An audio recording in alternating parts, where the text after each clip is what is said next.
পৃথিবীর বুকে সবচেয়ে সুরক্ষিত এবং শান্তির জায়গা হচ্ছে মসজিদ। আর কথায় আছে, পৃথিবীর যদি জান্নাত দেখতে চাও তাহলে মসজিদের ভিতর যাও। আপনারা কথাগুলো শুনে থাকবেন। আর এই মসজিদের ভিতর আমি যখন ঢুকলাম, বাইরে কিন্তু অনেক তাপমাত্রা। এখন বাইরে বর্তমানে 40-39 ডিগ্রি সেলসিয়াস এরকম চলতেছে। তবে মসজিদের ভিতর ঢুকার পর এতটা একটা ঠান্ডা অনুভব হলো, আপনারা দেখে থাকবেন যে আমি যেখানে বসে আছি, একটু পরেই আপনারা ভিডিওটা দেখতে পারবেন না। আমি যেখানে বসে আছি সেখানে কিন্তু পাখা অথবা ফ্যান চলতেছে না, এখানে কিন্তু ফ্যান বন্ধ করা। তারপরেও এতটা ঠান্ডা এবং এতটা সুন্দর পরিবেশ যা বলার বাহিরে। আমি যে জায়গার এখন ভিডিও দেখাচ্ছি, এখানে আপনারা দেখতে পাচ্ছেন এই মসজিদের যে টয়লেট সেখানে, এবং কি এখান থেকে আপনারা একটু সামনে গেলেই এই যে দরজাটা দেখতে পাচ্ছেন, এই দরজাটাই হচ্ছে অজুখানার দরজা। এখানে আপনি যে দেখতে পাচ্ছেন অজুখানার একটা বড় দুইটা সারি আছে এখানে।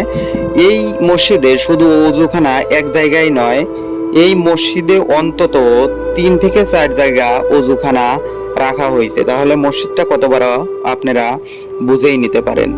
এখানে এর আগে মানে ট্যাপ চালু হওয়ার আগে মানুষজন যে অজু করতো, মুসল্লিরা যারা নামাজিরা অজু করতো, এই জায়গায় কুয়া সিস্টেম করা আছে। আপনারা দেখতে পাচ্ছেন এই কুয়া সিস্টেম করে এখানে পানি জমা রাখতো, এবং কি এই জায়গায় থেকে পানি নিয়ে যারা নামাজি আছে, যারা অজু করবে চায়, তারা আগে অজু করতো। পরে ট্যাপ চালু হওয়ার পর এই জায়গায় আবার চালু করেছে। আপনারা দেখতে পাচ্ছেন অজুখানা এখন ট্যাপেই সব জায়গায় চালু হয়েছে। আর ওই কুয়া সিস্টেম যে আছে ওইটা ব্যবহার করা হয় না।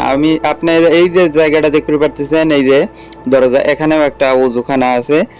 এটা গেল। তো 3 জায়গা মূলত এই মসজিদে 3 জায়গা অজুখানা করা আছে। আর মসজিদের ভিতর যদি আপনাদের দেখাই, এই যে যে গম্বুজটা আছে আপনারা এখন দেখতে পাচ্ছেন, এই গম্বুজের চারিদিকে আরবিক অক্ষরে লেখা। আপনি দেখতে পাচ্ছেন চারিদিক, আমি ভিডিও করে করে আপনাদের দেখাচ্ছি। হয়তোবা ভিডিও আমার ক্লিয়ার আসতেছে না, বুঝতে পারতেছেন না, তবে এই গম্বুজের চারিদিকেই আপনারা দেখতে পারতেছেন আরবিক অক্ষরে লেখা। এবং কি এই মসজিদটা মূলত দ্বিতীয় তলা, মানে 2 তলা মসজিদ আপনারা দেখতে পারতেছেন। কিন্তু 2 তলা মসজিদ হলেও সেন্টারের যে জায়গাটা আছে সেই জায়গা কিন্তু একদম ফাঁকা।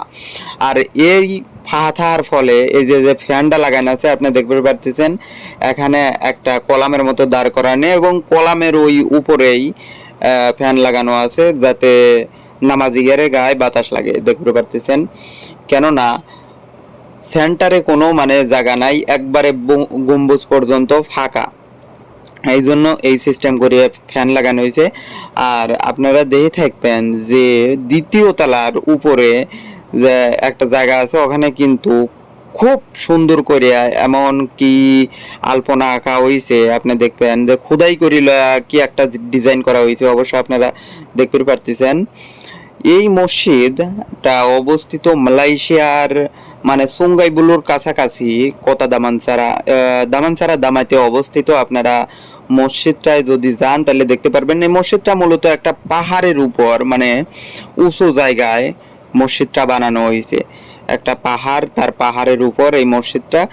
আমি যখন যাই তখন অনেক দূর থেকে এই মসজিদটা দেখার পরেই মনে একটা আকাঙ্ক্ষা হয়েছিল যে মসজিদটার ভিতর যাব। তবে মসজিদটার ভিতর যা যা দেখলাম, বাহির থেকে যতটা না সুন্দর দেখা যায়, ভিতরে তার চেয়েও অনেক গুণ সুন্দর। আপনারা ভিতরের দৃশ্য দেখতেই পারতেছেন। এবং কি মসজিদ